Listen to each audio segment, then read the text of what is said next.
Hello, and welcome to Recall This Book, where we invite scholars and writers from different disciplines to make sense of contemporary issues, problems, and events. I'm one of your longtime hosts from Brandeis University, John Plotz. So our topic today is on one level a straightforward one. What it means and meant for Jewish immigrants to be either integrated or assimilated into Western European and New World societies. So specifically, our guest today, and Maury, I'm going to introduce you in a minute, but hello, has written a marvelous book exploring how that story goes inside France, long known, and Maury, maybe you'll dispute this picture, but I think long known as a nation very conducive to a sort of universalist integration for Jews in the, I guess, post-Napoleonic era.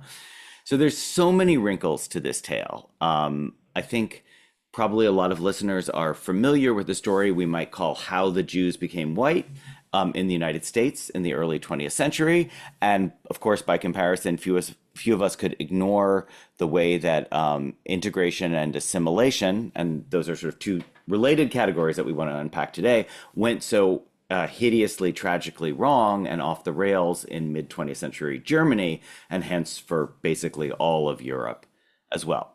But those cases, the sort of German tragedy and the American whitewashing, I guess we could call it, are not the only examples. And in some ways, the most fascinating case of all is the nation that my guest today, Maurice Samuels of Yale University, has spent his scholarly career studying. That is France. Okay, so Maury, you have many books. I'm not going to talk about them all, but I think at least three of them relate to this story. There is Inventing the Israelite from 2010 and The Right to Difference, 2016. And finally, most recently, is part of the Jewish Lives series by Yale University Press, Alfred Dreyfus, The Man at the Center of the Affair. And can I just stop? Did I miss any other books that are on this? Okay. No. Well, yeah, I mean, there's also The Betrayal of the Duchess, which is Uh, about the first anti-Semitic affair in oh, France right. in 1830. Okay. Okay. Yeah. Okay. My fault. Thank you.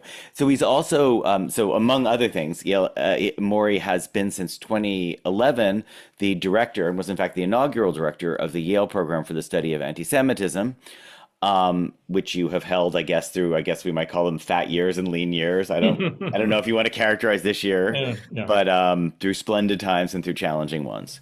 But so, Maury, you and I have known each other even longer, I think since 1987. Is that Yeah, I was right? I was Yeah. wondering if you were going to disclose that you went to college and grad school And together. grad school. That's true. I do Yeah. not remember where we first met. Do you remember? Probably in the Dunster House dining hall.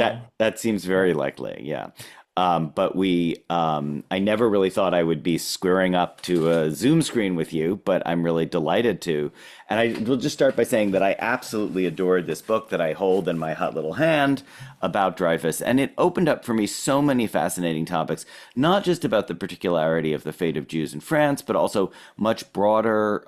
It helped me think in a different way about the role, about the pivotal or problematic role that Jews have played inside cosmopolitan Western societies, or maybe now we should say, quote, cosmopolitan Western societies.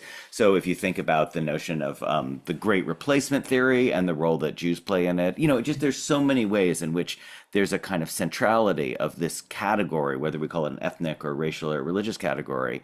And you really helped me think about that. And you really helped me think about the difference between what it means to be assimilated and integrated into one of these societies. You helped me think about how Hannah Arendt is wrong about these categories, which is something I hate to admit, but it is always helpful when it's pointed out to me. And so, welcome. It's great to have you here. Thank you. I'm so happy to be here and to get to talk about this stuff with you. And I could effusively praise, your books also. And anyway, it's exciting. Don't do that. Don't do that. Okay. Yeah, it would be much shorter conversation if we don't need to do it anyway. So, Maury, like we love to start off, just as a way of getting the ball rolling, to invite people to begin laying out, what the key claims are of a recent book. Say it's intervention or the things you think that any possible reader ought to know about it. Sure. So I was invited to write this biography of Dreyfus, of Alfred Dreyfus, for the Jewish Lives series at Yale Press. And They said from the beginning that the point was not to uncover original research, which I did try to do a little bit, and I'll come back to that, but to have a kind of fresh take on the person. So, for Dreyfus, that was a hard thing to do in a way because there's so much written about him. I think I say in the book that after the French Revolution, it's the next most written about event in French history. So I, spent a lot of time reading all that scholarship. I was familiar with, a lot of it, but I did more reading. And I came to the conclusion that the Jewish dimension of the affair was kind of underplayed in a lot of the scholarship. And so that's not to say that people don't mention that Dreyfus is Jewish. Like literally every book, says that Dreyfus is Jewish. If people know anything about Dreyfus, it's that he was a Jewish officer in the French army. But Jewishness is rarely the focus of scholarship about Dreyfus or about the Dreyfus affair. And hey, So, yeah, Maury, yeah, I should have backed you up here to begin. Give us I won't say the Wikipedia account, but give us the yeah. Schilling Life account. So he was a Okay. high officer in the French army accused of, yeah. Yeah. Okay. So the short version is that in 1894, Alfred Dreyfus, who was a captain in the French army, and an intern on the army's general staff, which was pretty high up, was falsely accused of having sold military secrets to Germany. He was given a very short court martial, found guilty based on trumped up evidence that his lawyers didn't, that the prosecution did not show to his lawyers, and sent off to serve a life sentence on Devil's Island off the coast of South America, this incredibly brutal prison where he was the only prisoner. Meanwhile, back at home, his wife and his brother tried to prove his innocence. They spent years trying to interest people in the case. They eventually did. There were a few. They uncovered proof, first of all, that of who the real traitor was, and it was this guy named Esterhazy. They gradually got some prominent people interested in Dreyfus's plight, including the popular novelist Émile Zola, who writes the famous article J'accuse, I accuse, which basically blew the lid off the case, uh, showing how the army had conspired to frame Dreyfus and to protect the real traitor. So he was brought back for a second trial. He was unbelievably found guilty yet again, even though the evidence was so blatant that he was innocent. And at that point, the French government realized it had a real scandal on its hands that it had to put to rest. Other countries were threatening to boycott France if they didn't free Dreyfus. And so he was given a pardon. That was in 1899, but it took until 1906 for the army finally to declare Dreyfus fully innocent and reinstate him in the army. Okay, great. Now, and actually, can I just ask about the Zola thing? Yeah. Am I right in remembering that J'accuse is also sort of a pivotal turning point in Zola's career, but maybe even in the sort of the status of the notion of the public intellectual or Yeah, yeah, totally. So, yeah.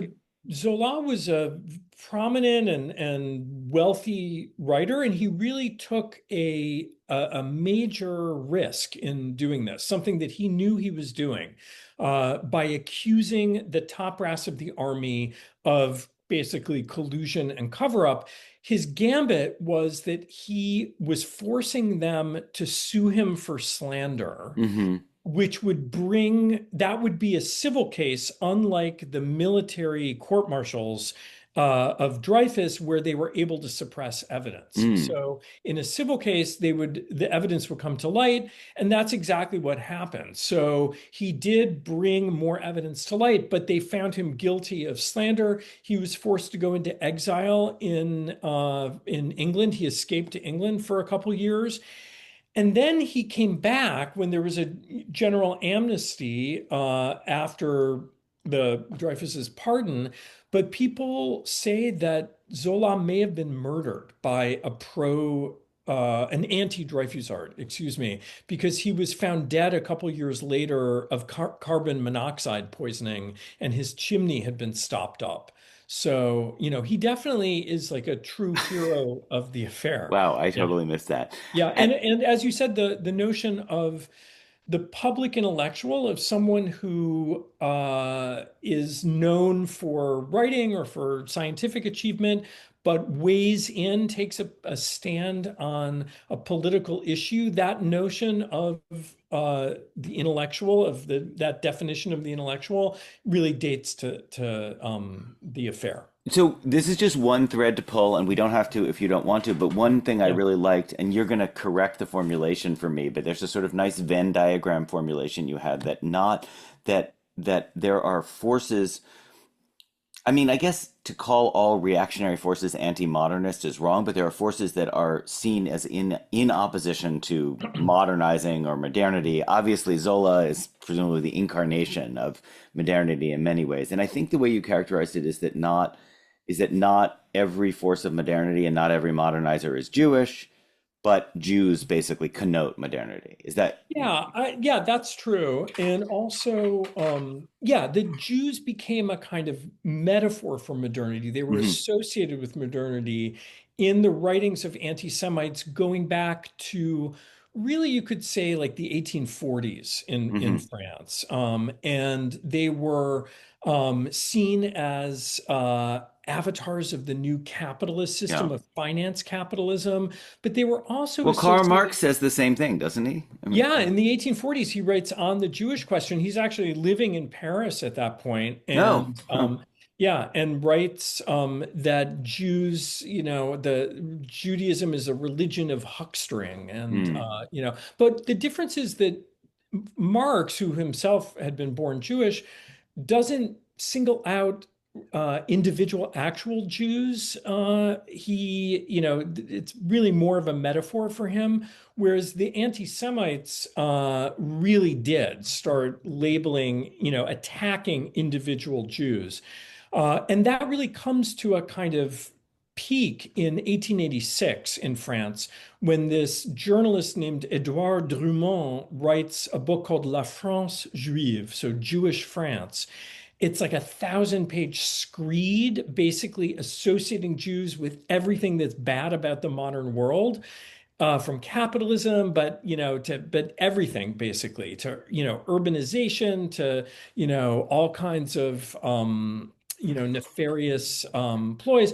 And it's like a litany of attacks on specific Jews, and that's what really kind of sets the table for the Dreyfus affair 8 years later. So this is may seem too arcane, but since I wrote about Daniel Deronda at some point in my career, and I Yeah. think a lot about George Eliot, one thing you see in England is that for sure Jews, let's say for a writer like Trollope, whom I host Yeah, in the Elizabeth Ferry. in The Way We Live Yeah, the way we live Now, now, but he does the actually same other thing. places too. I'm Yeah. always reading a Trollope novel that I completely enjoy, and then all of a sudden there's a random minister who converted from Judaism, and he turns out to be the worst minister there is. I mean, it's everywhere. But Right. for Trollope, they clearly connote that kind of incarnation of modernity run amok, the worst kind of reification. Yeah, even that ability to change your Of course, identity that being you refer protean. to But is seen right, but I as guess like the something wrinkle I bad. was going to get at is that at least in England, they also stand for some kind of ancient biblical wisdom. Let's say, like Yeah. some, you know,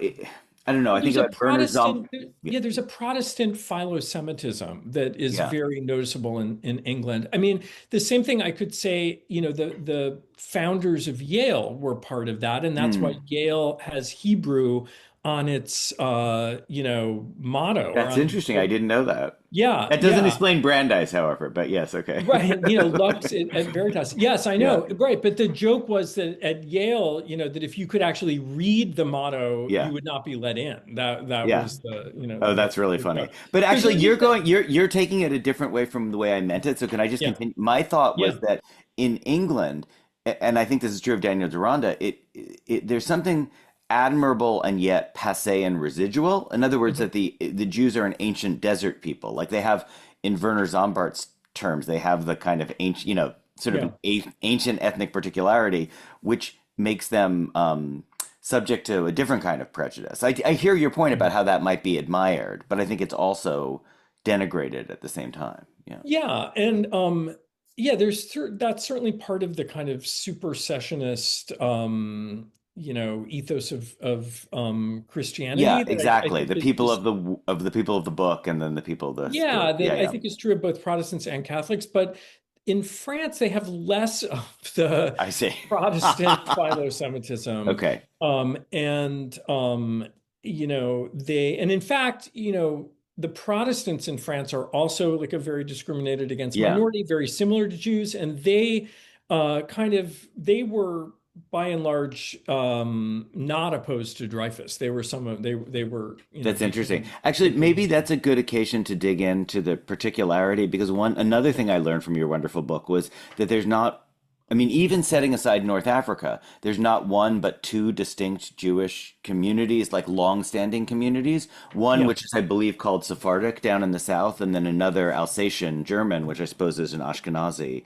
Yes, exactly. Yeah. So one of the particularities of Franco-Judaism, as people call it, is this mixing of different kinds of Jews. So I mean, just a short thing is the Jews were kicked out of France, of the Kingdom of France, at the end of the 14th century, and technically not allowed to reside in the kingdom until the French Revolution.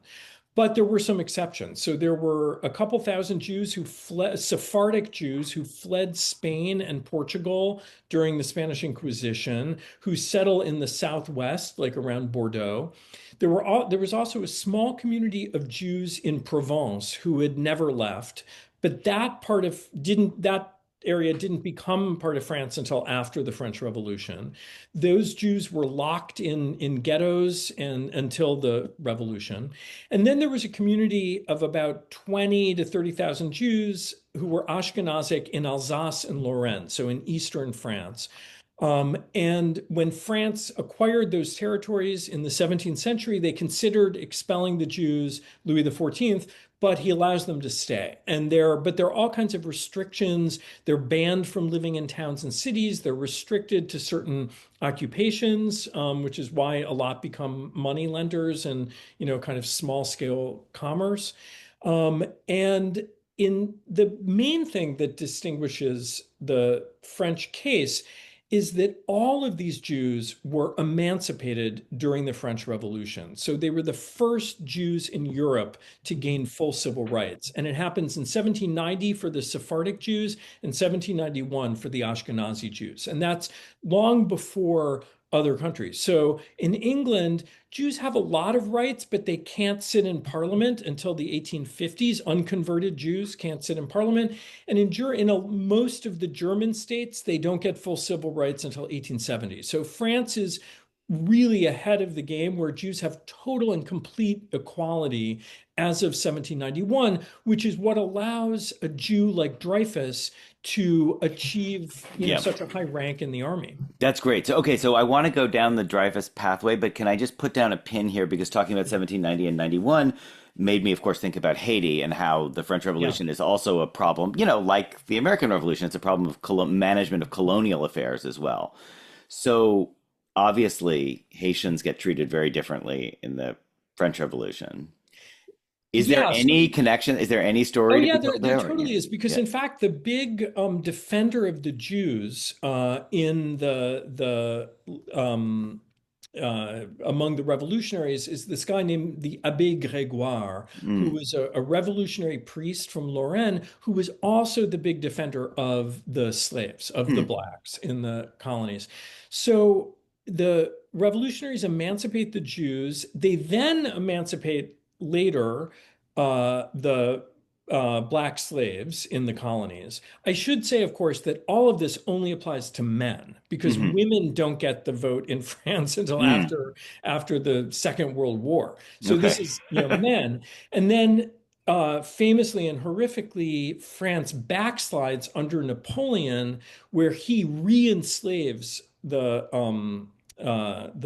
blacks, but he maintains Jewish emancipation with some exceptions. So he passes these kind of harsh laws that only apply to Jews, which is really in, um, you know, uh, you know, like violates the principle of the revolution of equality before the law. So some people talk about him undoing Jewish emancipation as well, but it's, that is partly the case. And then that under the Restoration in the 1820s, they get rid of those restrictive laws. So by the 1820s, again, the Jews have full and That's interesting. complete equality. So And then, the of course, France frees the slaves definitively in 1848.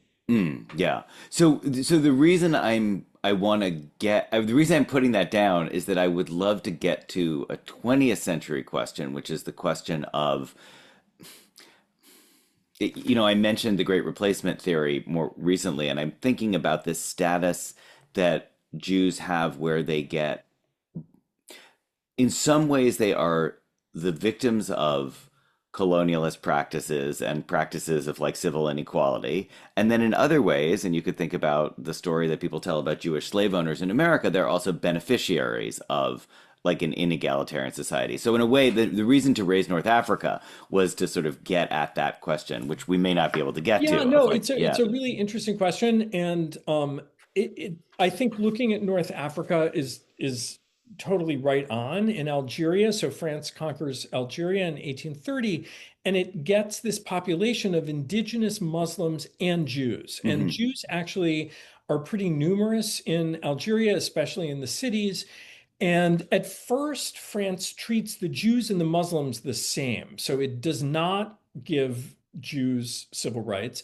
But then in 1870, it gives the Jews citizenship in Algeria, but not the Muslims. Mm. So it's a clear case of pitting one ethnic group against another. And, scholars have said that the revolutionaries were doing something kind of similar, that they gave, people have asked, like, why did they bother to give citizenship to the Jews? I mean, there were Mm. only like 40,000 Jews out of 25 million Mm. French people.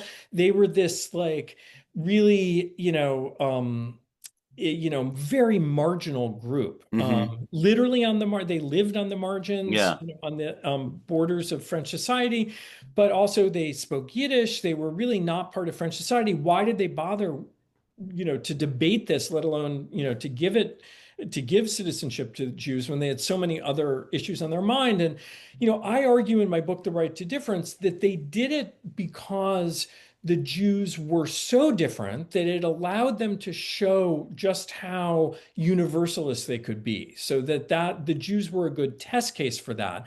And as other scholars have pointed out, partly they were a good test case because there weren't that many of them. So there wasn't that much at stake when they gave the Jews civil So rights. Or a so they thought. distinction would be like I just happened to read that Yuri Slezkin book, The Jewish Century, and in Yeah, Germany, the yeah. Jews, like the number of, I feel like in Berlin, 70% of the lawyers were Jewish, some very large percentage of professors were Jewish. In other words, they were Yeah, actually a substantial enough population right. There were yeah. there were many more. I mean, there were, hundreds of thousands versus just, Yeah. 40,000. So So, yeah, so just to pick up your point about the periphery, I want to bring us back to Dreyfus because the yeah. particular case you're making about his integrated slash assimilated family is so interesting. You speak of them as being on the margin, but of course, by Dreyfus's generation, a lot of the family are in fact living in Paris, right? Well, Or some of Ye- the family. sort of, yeah. I Yeah, mean, he's born in Mulhouse, which yeah, is in Alsace, almost in the far eastern part of France, on the right. border with Switzerland. But then France loses those provinces in 1870, which is a Yeah, key part of the story. And during the Franco-Prussian War, the newly unified Germany takes Alsace and Lorraine, occupying Dreyfus's homeland. His family, like many of the Jews in Alsace, opt for French citizenship. And Alfred Dreyfus is a young boy at that point, and he gets sent to boarding school in Paris. But the family maintains its residency in Alsace throughout this period. So his family is not, for the most part, in Paris, but he marries into a really well integrated Parisian Jewish family. So his wife, Lucie Adamar, is from a family that's kind of farther along on the path towards integration than his. Interesting. And Yeah. so none of the family are particularly religious. Like their sense of themselves as Jewish is maybe that's what we could talk about. It's like what it means for them to consider themselves Yeah, Jewish. it's Yeah. really interesting. So that's one of the things I tried to ask in the book. Like, what did Jewishness mean for Dreyfus and his family? And I'm building here on there's a good book by an American scholar named Michael Burns called Dreyfus: A Family Affair, where he talks about the different members of the family. So it's true that Dreyfus himself was not religious personally. Like he was a scientist, he saw himself as like a scientist and a rationalist. But Lucy, his wife, was pretty religious. And I found, which was really interesting, I got to work in the archive of the Jewish Museum in Paris, where they have a big collection given by Dreyfus's descendants fairly recently. And there are lots of Jewish ritual objects in there, like yahrzeit calendars, where they would, know Hmm. when to say prayers for dead relatives based Hmm. on the Hebrew calendar, Lucy's Hebrew prayer book. So what I found was that they were nominally Orthodox, and that's like, another thing that distinguishes French Judaism from German or American, Hmm. which is that the Reform movement never really takes hold. So Hmm. if you're going to practice at all, it's going to be in official Orthodox synagogues, which are run by this kind of government ministry called the consistory, which is under the umbrella of the government. But Dreyfus and his wife were married in synagogue. So, I wouldn't say that they were not practicing. They attended on holidays. They attended synagogue. They were, married in the by the chief rabbi of France, who was a friend of the family. Mm. So it wasn't like they were, completely assimilated Jews, Mm. in that sense. So I guess I hadn't thought about that. So the reform movement, forgive me, this is just ignorant. So it starts already in the late 19th century. It's starting in No, it Germany starts in or the early 19th century, no actually. kidding. It Wow. starts in Germany in the early 19th century. And the German case is different because in Germany, the Jews are trying to prove their worthiness for emancipation. And part of that is by modernizing Jewish religious practice. And so the reform movement is part of that. And it's also a kind of way that Jewish leaders find to kind of keep Jews affiliated. So they kind of relax some of the requirements of being Jewish through the reform movement. And that spreads to America when a lot of German Jews start immigrating to the United States in the 1840s. So there's a splintering of Judaism in those countries that doesn't happen in France because, as I say, it's tightly controlled by the consistory. So can I use that? This I think connects with Marx on the Jewish question and the hucksterism. Maybe it even connects to Eliot's notion in Daniel Deronda that something that's admirable about Jews is how like visibly other they are. So Mhm. there's clearly the anti-Semitism of Germany, and I think we need to probably fit in the story of the Roma here as well. But it has to do with like groups that are dangerously parasitical because they're invisibly different or something. Like what's Mhm. at Mhm. stake is the problem that they might be truly different, although superficially the same. And I hear you saying from your other book, which forgive me more, I do not remember that book, that your argument about the difference, but I hear you saying that in France, the appeal of toleration is predicated on palpable marked difference. Is that Well, consistent or is that like yeah, I yeah. mean, so what happens is that was true during the French Revolution Yeah. when the Jews were very different. But what happens is, as soon as they get emancipated, they stop being so different. So they Yeah. start dressing like everybody else. They start speaking like everybody Yeah. else. They blend in, Yeah. and that, so other people have theorized that that's what leads to biological racism Yeah. against Jews, biological. And so Yeah. anti-Semites have to come up with a different basis for Jewish difference for how to, tell who's a Jew, basically. And so they start to, look at for racial features. And Yeah. that's when they really like, spin a whole thing that the Jew is fundamentally, biologically different. Yeah, that's really interesting because I mean, I think I know that story about the rise of biological racism in the 19th Yeah. century. It's a story in England as well. And I think in America, the easiest path to it is that, like, once slavery has been abolished, you no longer have legal compartmentalization. So you need a different kind of biopolitics. But it's Yeah. fascinating to think about historically the need to differentiate Jews and the need to differentiate Black, like, ex-slave, quote, Oh, populations. definitely. And Yeah, there's a like, lot of overlap and kind of cross-pollination between European racists who are very yeah. fixated on Jews and American racists who are fixated on blacks. Well, that's fascinating. Yeah. Um, so, I mean, okay, so there's so many different paths here, but like, can we think a little bit about part of your intervention in the book, I think, is to say that there's no element, and this I think is part of the correction against Arendt, who I know is no historical authority on this, but that there's no,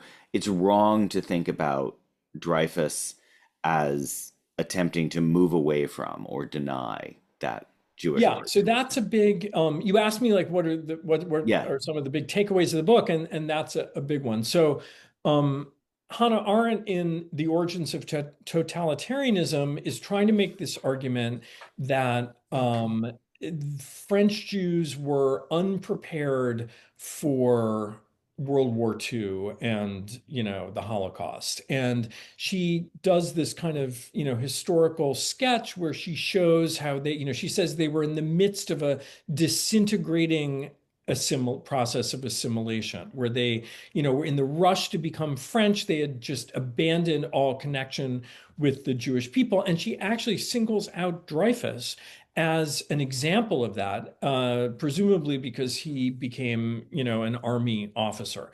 So I try to show in the book, I make a distinction between assimilation, which I think connotes giving up any Jewish affiliation or identity, and integration, which means taking on the sort of feeling part of the dominant culture, but maintaining the specificity of your prior identity at the same time. And I say that for Jews in France like Dreyfus, they're clearly in the second category. yeah, So they were a subculture that was fully French. He saw no contradiction. Like Arendt seems to see a contradiction. Like yeah, you can't be an yeah, army officer and also be a Jew, which is, of course, what the anti-Semites yeah. thought. But according to the notion of Frenchness inherited from the French Revolution, which is the notion of Frenchness that Dreyfus subscribed to and that the left subscribed to, and that was the official ideology of the Republic, they could be Okay. fully French and fully Jewish. There was I no contradiction. Okay, so this is great. I think we're not going to quarrel about this exactly, but I want Yeah, to unpack this a little bit more because yeah, as you were speaking, I was thinking about there's so many ways that I think you and I discussed before how our own family background plays into yeah, this. And for me, I grew up certainly very, very much thinking of myself as American, not really, certainly knowing that my family were Jewish, but not necessarily taking that as my own identity. And then yeah. Thanksgiving, the celebration of Thanksgiving was always incredibly important in my family. And I realized in retrospect, it was kind of a subtractive thing. Like we weren't Yeah. going to celebrate Christmas for sure. We didn't really, Hanukkah wasn't that big a deal, but Thanksgiving kind of, it ticked all the boxes. Yeah, and for in my Yeah. family, it was like going to Chicago Bears Yeah, games you on mentioned that. Sunday, Yeah, right? right. Like Yeah, that really replaced, I feel sure. like Shabbat, It Yeah, was yeah, like yeah. this is what we do on the weekends. And if you read Willa Cather on Fourth of July, on like the fireworks of Fourth of July, like there are these images of these kind of, yeah, I don't know. I mean, Well, it's because, the United States and France saw themselves as, or certain, elements of them, officially the ideology of both countries was that anyone could take on the national identity. Right. They were, open societies where identity was based on just Okay. believing in the national Totally. But okay, so ideology. Yeah. two different directions on that. Direction one, how the Jews became white, which is also how the Irish became white. That in America, there's obviously a highly specific racial exemption Yeah. for that, right? That is true as long as you Yeah. pass the one drop rule. Is there an equivalent for that in France or no? Well, that's what the debate is about over Jews. So officially, no, officially Jews are as equal, are equal Frenchmen like anyone else. But of course, there's a large percentage of people in France who don't subscribe to that, who have a much more, I would say, kind of German blood and soil Yeah. idea of who constitutes French person. And, I would say the same thing is true in the US. So, like, Yeah. the after, emancipation, the, ideology is that everyone is American, but of course, a lot of people don't believe that. And I think we're seeing now that a lot of people still don't believe that. Right. That people, that was a dog whistle ideology that's actually far Yeah. more than a dog So whistle. this is the conflict, Yeah. and this is the conflict. This is what the Dreyfus affair ultimately is about. I think the case becomes so interesting to people, and it captures the attention of France and the world because it brought to the fore that exactly that conflict. Who has a right to be part of the modern nation state? Is it based on just wanting to be that and being a good, loyal citizen, or is it based on blood and ancestry? That was one of the issues, at stake in the Dreyfus affair. That's what, was essentially the Jewish question. That's what the Jewish question was asking as Jews were flocking to all of these Western European democracies. It was forcing them to confront that fundamental question of who is a citizen.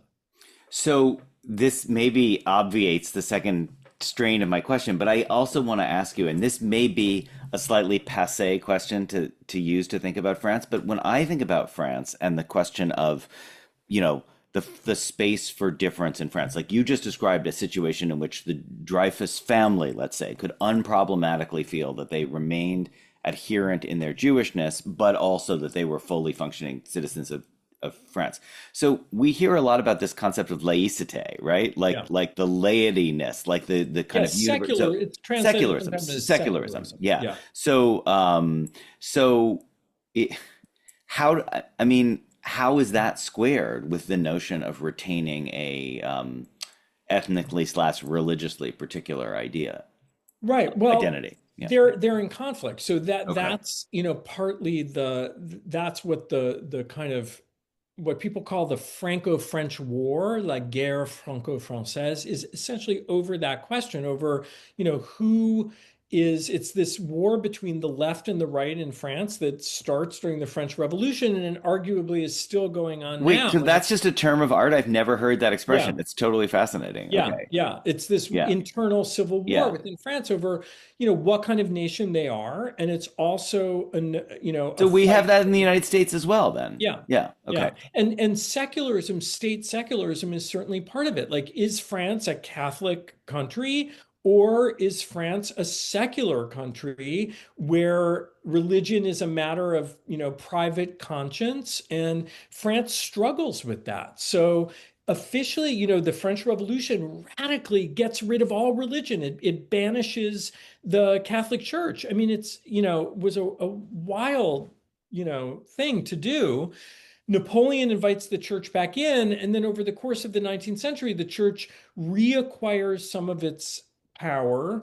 There's, though, a struggle between the forces of secularism and the forces of religion, which are basically the forces of Catholicism throughout the century. And that's another thing that's, at stake in the Dreyfus affair. The church plays a really nefarious role. They take a strong stance against Dreyfus, and it's partly because they see this as the chance to reimpose their authority on But society. I totally get that, Maury. But based on the model that I heard you lay out a few minutes Yeah. ago, wouldn't the very identity of the Dreyfus family be like in tension with a secularist account of what France is? Or are you No, saying because, that, well, okay, yeah, that's really interesting because secularism, so laïcité means different, it comes to mean something else. So yeah. now we tend to think that it means, in the French case, the radical exclusion of Yeah. religion I mean, from the I think about private the sphere. ban on Muslim headdress Yes, in exactly. France. Yeah. So, but the fact is that that's a relatively I recent see.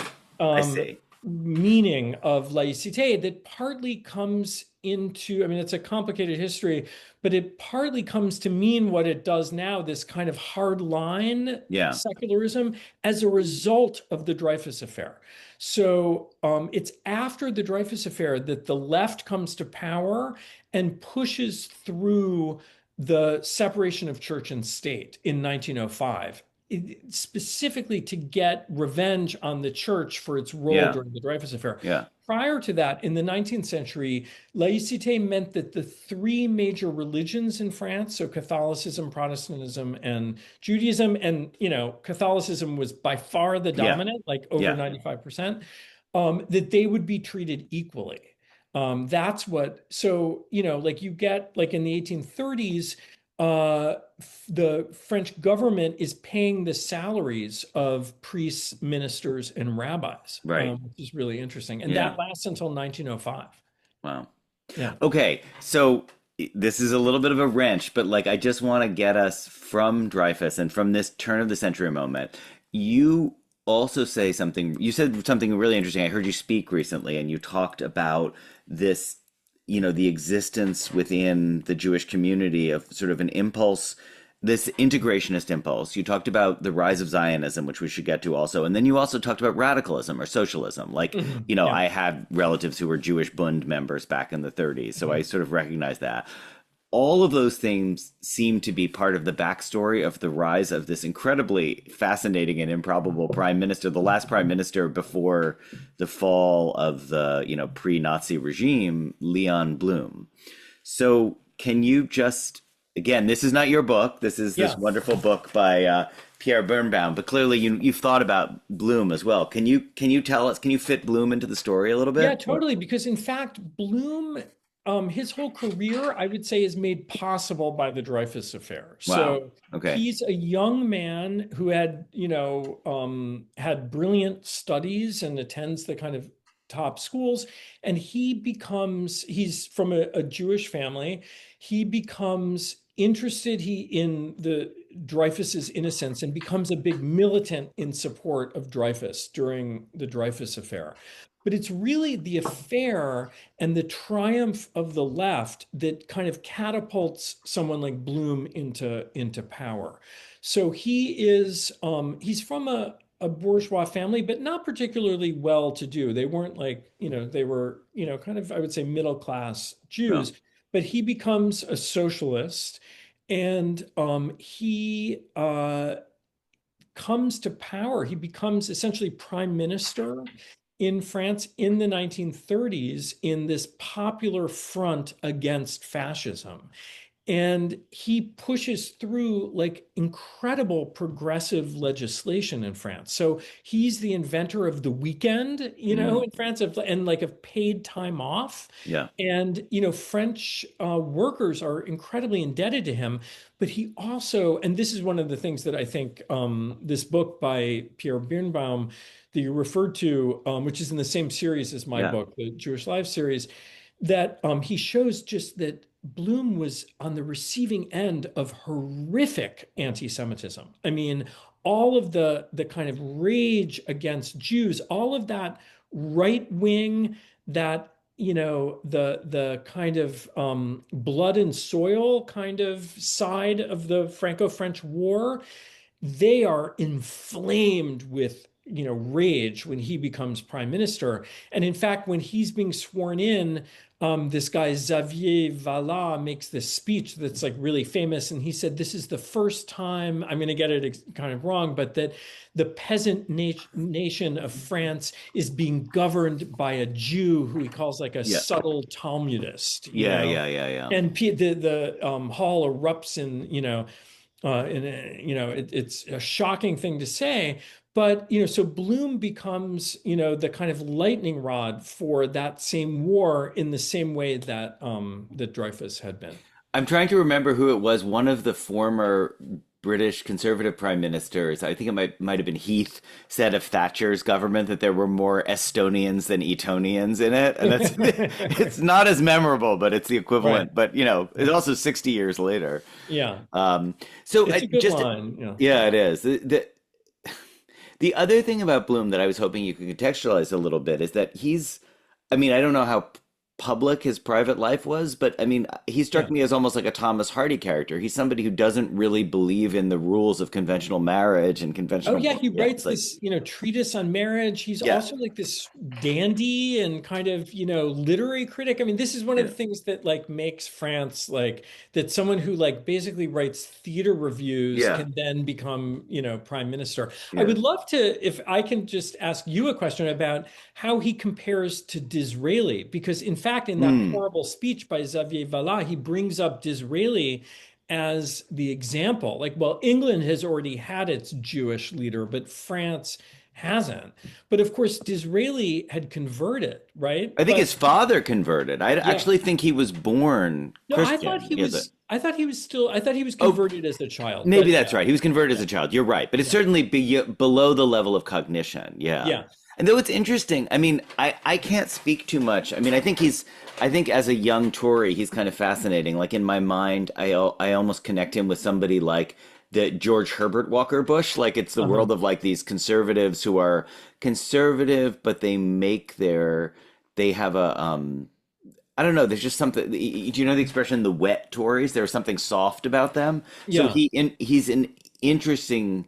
I mean, I suppose the best analogy might be you could say that his Jewishness is a little bit like Thatcher's being a woman. That Uh-huh. it opens up another side of his identity and makes him be able to govern more effectively as a conservative. But that seems radically different from what Bloom is doing because Although both yeah, of them were kind of dandies and that is and true. and and Yeah. they wrote, like Disraeli was writing these He novels was, and the also. novels are very Jewish. I mean, the novel Yeah. like Königsby and Tancred both have like significant Jewish plots in them, Yeah. Right. in which So the they Jews, were, by the way, are depicted as like heroically residual. They're yeah. like the Yeah. past tribal generations. But I think Um, there was yeah, something like for Disraeli where it was like his sort of exoticism, like yeah, he played it to his advantage. Whereas like for yeah, Bloom, Bloom's as a socialist was theoretically universalist. So I yeah, think he's sort of less public about his, but as Birnbaum shows, and I found that very interesting, yeah. Bloom never tries to hide his Right. Jewishness and, is pretty open. And so, his response to that horrifying attack is to say, I have nothing to be ashamed of Yeah, as a Jew. So he kind of yeah, stands up for himself and he's, incredibly brave. He's the victim of physical attacks. He's yeah. then, put in concentration camps by the Yeah, Nazis that and part is like, incredible to me. It's incredible yeah, they didn't kill him. It's incredible. right. He became But they prime kept minister him. again, right? It's like He what? didn't he become prime minister Yeah, again? he becomes prime minister again right after the war for a very Amazing. short Yeah, period. Yeah, but they do murder his brother. His brother yeah, dies in Auschwitz, and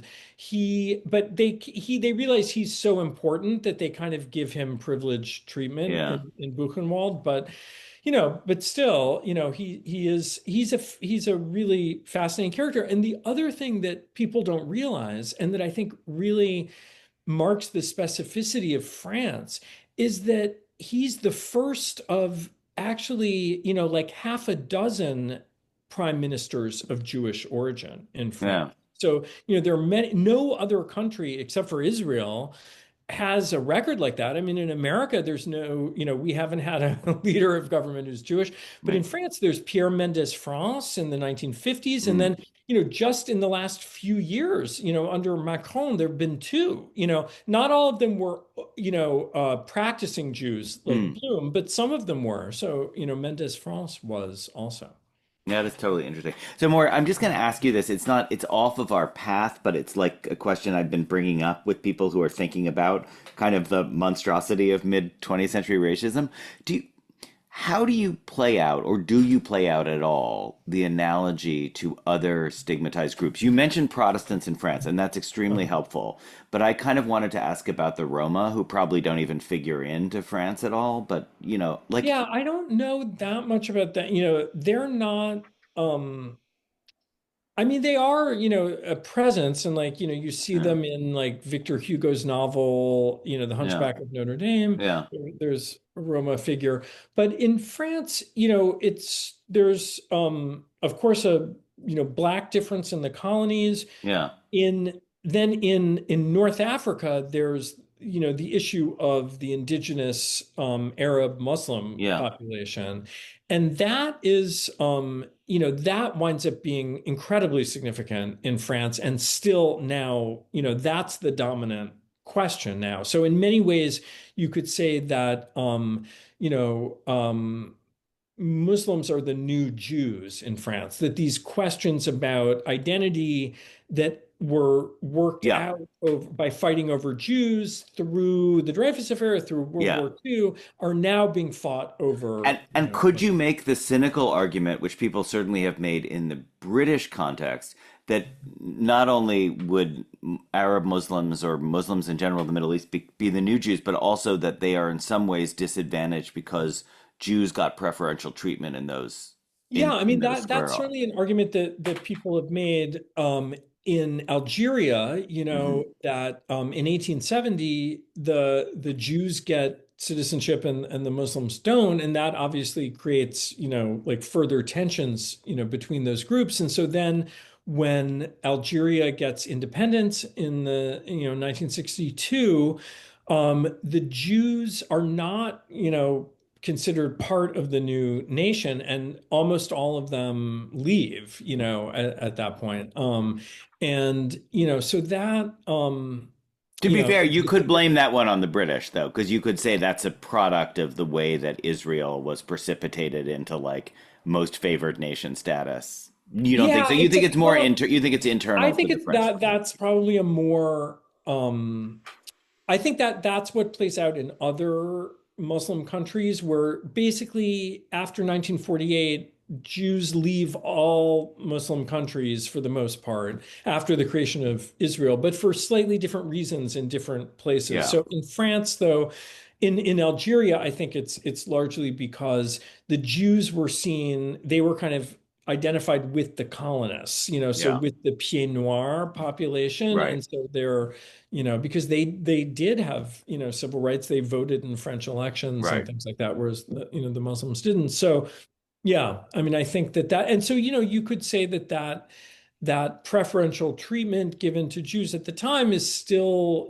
kind of beef, between the communities, and part of the kind of intercommunal. Yeah, Yeah. it's totally fine. I mean, we kind of got to leave it there, but I mean, I want to do an episode on just like the exact semantic weight of this notion of the replacement theory, because it is bizarre to think about Jews as being the ones who are, quote, doing the replacing in the American context, but what Yeah. they're replacing white Americans with Right, is and of course non-white. that Yeah, concept comes from this guy, as far as I know, this guy Renaud Camus yeah, in France, right. who, and people have been, like him, think that France has that white French people, white Yeah, Christian French people yeah, are being replaced by Arab yeah. Muslims. Yeah. I still remember my meal at, is it okay, forgive me, but the restaurant is it called Nos Ancêtres les Gallois? It's like Yeah. a it's like I remember going there with a highly racially mixed group of French people to eat like chunks of meat and pickle Yeah, it used to at be like yeah. on the Ile Saint-Louis, and Yeah. but that was the famous thing, that in French textbooks. So, Yeah. France had this idea of assimilating the empire. So, Yeah. like, you could be in, Senegal, and, you would be reading, a textbook that said That our begins our ancestors were ancestors, the Gauls. Gauls, had Yeah, blonde hair and blue eyes, right? Is that how it yeah, begins? Yeah. yeah, I think Yeah. so. Yeah. Yeah, God. Yeah.